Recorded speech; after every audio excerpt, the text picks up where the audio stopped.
মাছরাঙ্গা চিনেন? দেখছেন আপনারা? ছোট্ট একটা পাখি, একেবারে ছোট্ট, কয়েক গ্রাম মাত্র। সে মাছ শিকার করে, গাছের ডালে বসেও শিকার করে, উড়ন্ত অবস্থায়ও করে না বোধ হয়?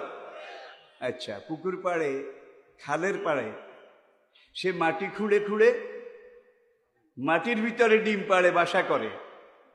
বৈজ্ঞানিকেরা পরীক্ষা করে দেখেছে যে একেবারে বাইরে থেকে প্রথম ভিতরের দিকে সে ঠোঁট দিয়ে এতটুকুন মোটা করে 1 ফুট যায়, 12 ইঞ্চি।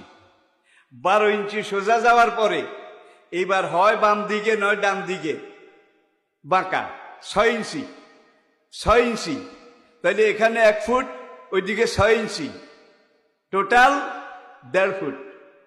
ওই 6 ইঞ্চির সেই মাথায় গিয়ে স্ত্রী মাছরাঙ্গা ডিম পাড়ে, আর পুরুষ মাছরাঙ্গাটায় বনে জঙ্গলে ঘুরে ঘুরে সাপের খোলস, হাফেজ সরং চিনেন নিও, হাফেজ সরং, বিষাক্ত সাপের খোলস এটা সংগ্রহ করে।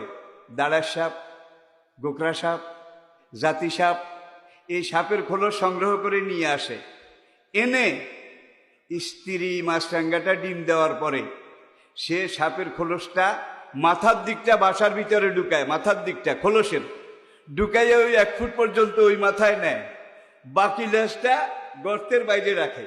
এখন যে কোনো মানুষ হোক, সাহসী হোক, বীর হোক, যখন এখানে এসে দেখে বাপ রে বাপ, গোকরা সাপের খোলস এই গর্তের মধ্যে ঢুকছে, লাঠি দিয়া গুতানো তো দূরের কথা, 60 মাইল বেগে দৌড় দিবে।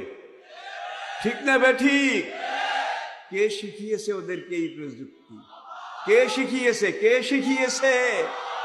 এই বাবা আমি বলতে গেলে 1,500 বছর পরে আজকে বিশ্বের সব বিজ্ঞানী গবেষক এক বাক্যে স্বীকার করেছে, শুধু মৌমাছিদের যারা স্ত্রীলিঙ্গ, স্ত্রী প্রজাতি, তারাই মধু সংগ্রহ করে। পুরুষ প্রজাতির কোনো মৌমাছি মধু সংগ্রহ করতে পারে না এবং করেও না। যে কুলি, ফুলের থেকে মধু খাও, উসলুকি, পাহাড়ে পাহাড়ে উড়ে বেড়াও, সেখান থেকে মধু সংগ্রহ করো। আর অয়াকরুজুমিম বুতুনে হা হা, স্ত্রীলিঙ্গ, স্ত্রী মৌমাছির পেট থেকে। আর মৌমাছিরা এইভাবে মধু সংগ্রহ করে। কোরআনে এই মধু যারা সংগ্রহ করে মৌমাছির, সবগুলোতে আল্লাহ মুআন্নাস, স্ত্রীলিঙ্গ, এটা ব্যবহার করেছেন। আজকের আধুনিক বিজ্ঞানীরা স্বীকার করেছে একমাত্র স্ত্রী জাতীয় মৌমাছি তারাই মধু সংগ্রহ করে, অন্য কেউ করতে পারে না। পিঁপড়া চিনেন তো? পিঁপড়া আমাদের সচরাচর দেখার যেসব কীট পতঙ্গ আছে তার মধ্যে পিঁপড়া সবচাইতে ছোট।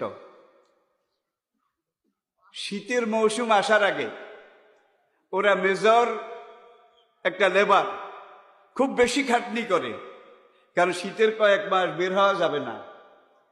ঠান্ডায় ওদের পাগুলো শক্ত হয়ে জমে যাবে। এখন শীতের আগে তারা শীতের খানা এটা সংগ্রহ করে। আর এক এলাকার মধ্যে কিন্তু মাটির নিচে অনেকগুলো পিঁপড়ার ঢিবি থাকে, ঢিবি, পিঁপড়ার বাড়িঘর আর কি, মহল্লা, পাড়া।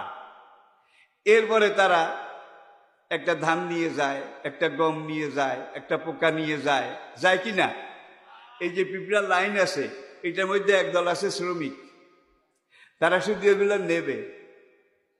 আপনার শরীরের ওজন মনে করেন 50 কেজি, কথা বুঝাবার জন্য বলছি।